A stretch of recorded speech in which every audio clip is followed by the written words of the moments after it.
सरफरोशी की तमन्ना अब हमारे दिल में है। देखना है जोर कितना बाजुए कातिल में है। शहीद भगत सिंह, जिन्हें 23 मार्च 1931 को 23 वर्ष 5 महीने और 23 दिन की अल्पायु में ब्रिटिश सरकार द्वारा सुखदेव और राजगुरु के साथ फांसी की सजा दी गई। अगर भगत सिंह चाहते तो माफी मांगकर फांसी की सजा से बच सकते थे, लेकिन मातृभूमि के इस सच्चे सपूत को झुकना पसंद नहीं था। उनका मानना था कि जिंदगी तो अपने दम पर जी जाती है, दूसरों के कंधे पे तो जनाजे उठा करते हैं। भगत सिंह की विचारधारा महात्मा गांधी जी से बिल्कुल ही अलग थी। उनका मानना था कि अगर हमें आजाद होना है तो ईंट का जवाब पत्थर से देना ही होगा। वो कहते थे कि जब ताकत का दुरुपयोग हो तो वो हिंसा बन जाती है, लेकिन जब ताकत का प्रयोग किसी सही कार्य में किया जाए तो वह न्याय का एक रूप बन जाती है। दोस्तों, उन्होंने लिखा है, मेरे सीने में जो जख्म है वो सब फूलों के गुच्छे हैं। हमें तो पागल ही रहने दो, हम पागल ही अच्छे हैं। भगत सिंह का जन्म 27 सितंबर 1907 को पंजाब के जिला लायलपुर के बंगा गांव में एक सिख परिवार में हुआ था। बंगा गांव जो अब पाकिस्तान में है।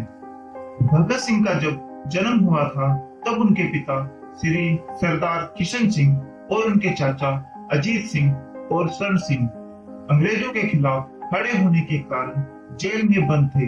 भगत सिंह के पैदा होने वाले दिन ही उनके पिता और चाचा को जेल से रिहा किया गया था। इस बात से भगत सिंह के घर में खुशियों की लहर दौड़ गई। भगत सिंह पढ़ाई के लिए दूसरे सिखों की तरह लाहौर के ब्रिटिश वाले स्कूल में नहीं गए थे, क्योंकि वे ब्रिटिश सरकार की शिक्षा नहीं लेना चाहते थे। इसलिए उन्होंने दयानंद वैदिक हाई स्कूल में जाकर पढ़ाई की, जो कि आर्य समाज की ही एक संस्था थी। 1919 में जब वे केवल 12 साल के थे, उस समय जलियांवाला बाग में हजारों बेगुनाह लोगों को मार दिया गया था। उनके दिमाग में यह बात ठेस कर गई थी, इसलिए 14 वर्ष की आयु में ही अपने और अपने देश की रक्षा के लिए उन्होंने अंग्रेजों को मारना शुरू कर दिया था। वे हमेशा से ही गांधी जी के अहिंसक होने का विरोध करते थे, क्योंकि चोरी चोरा कांड में मारे गए बेकसूर लोगों के पीछे का कारण अहिंसक होना ही था। जब चोरी चोरा कांड हुआ था उस समय भगत सिंह जी स्कूल में पढ़ाई कर रहे थे, लेकिन जब उन्होंने इस घटना के बारे में सुना तो 50 किलोमीटर पैदल चलकर वो घटना वाली जगह पर पहुंच गए। पहुंचने के बाद जो उन्होंने देखा वो सचमुच बहुत ही ज्यादा दर्दनाक था।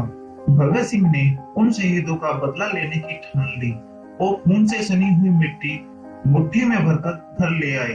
उसके बाद से ही भगत सिंह ने युवाओं को इकट्ठा करना शुरू कर दिया था और एक अभियान की शुरुआत की, जिसका मुख्य उद्देश्य ईंट का जवाब पत्थर से देकर ब्रिटिश राज्य को खत्म करना था। युवाओं पर भगत सिंह का बहुत बड़ा प्रभाव पड़ा और इसी प्रभाव को देखते हुए ब्रिटिश पुलिस ने मई 1927 में भगत सिंह को अपनी हिरासत में ले लिया। उनके ऊपर यह आरोप लगाया गया कि वे अक्टूबर 1926 में हुए लाहौर बम धमाके में शामिल थे।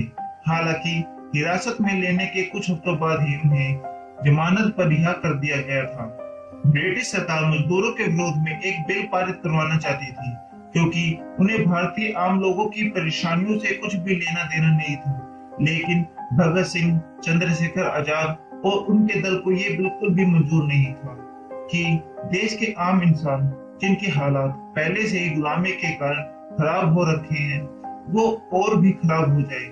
इसी बिल का विरोध करने के लिए भगत सिंह और उनके साथी बटुकेश्वर दत्त ने दिल्ली की केंद्रीय असेंबली में 8 अप्रैल 1929 को बम फेंके।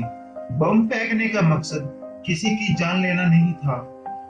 उस बम के निर्माण के समय उसमें विस्फोटक की मात्रा न के बराबर थी। उनका मकसद केवल बम की आवाज से ब्रिटिश लोगों को डराना था, ताकि वो बिल पास ना हो सके।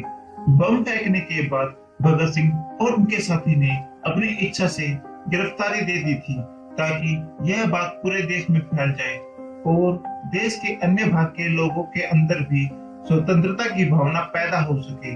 देश की आजादी के लिए अपनी जान की परवाह किए बिना लड़ने वाले स्वतंत्रता सेनानी भगत सिंह, राजगुरु और सुखदेव को 23 मार्च 1931 की शाम करीब 7:33 पर फांसी दे दी गई और मात्र 23 वर्ष की इस छोटी सी उम्र में इस वीर सपूत ने हंसते हंसते फांसी के फंदे को चूम लिया और उनके नाम के आगे एक और पदवी जोड़ दी गई, शहीद भगत सिंह। दोस्तों, व्यक्ति को कुचलकर कभी भी विचारों को नहीं मारा जा सकता। आज भी शहीद भगत सिंह हमारे लिए एक बहुत बड़े प्रेरणा स्रोत है। आपका बहुमूल्य समय देने के लिए बहुत बहुत धन्यवाद। इस वीडियो को लाइक करके आप हमारा मनोबल बढ़ा सकते हैं। मैं हर सप्ताह एक मोटिवेशनल वीडियो लेकर आता हूँ। दोस्तों, यदि आप हमारे वीडियो को मिस नहीं करना चाहते तो कृपया चैनल को सब्सक्राइब जरूर कर लें। आपको ये कहानी कैसी लगी